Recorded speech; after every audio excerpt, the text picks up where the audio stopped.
regular drawing, everything from doodling to drawing a picture in a napkin.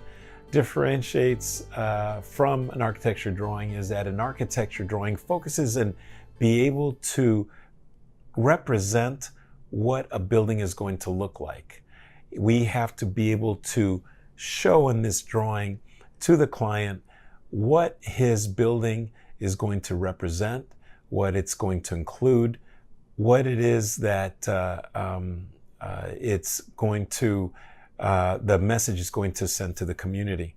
You know, it truly is a selling tool. This selling tool being that you are telling the client to develop how this design is going to look like before the building is built. So that is a difference. There's different tools today of creating an architecture drawing. It can be as simple as paper and pencil. It could be drawing with what people commonly known as a ruler, or what we call as a straight edge. You know, those are tools that I know I grew up with using, and that's how I learned how to design buildings. Today, commonly drawings are done through the computer. Some people might say that it is a lost art to be able to draw by hand.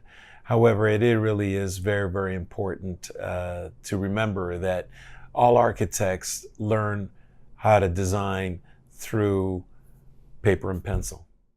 There's so many tools really that can be done, that it can be used to make a drawing stand out.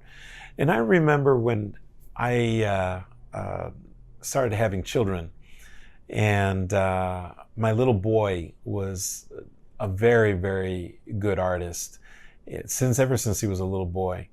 And I remember he used to copy drawings into sketch paper, and he'd do these gorgeous representations of copied image, right? Copy images that he would see off of a magazine or something like that. And he would just draw them in pencil. And then what I would do is I would come back and touch them up for him with a marker. And so basically what I mean by that, by touching up, is that I would work on the line weight. The line weight was critical in having a good representation of a drawing. For example, the ground, that was the thickest line.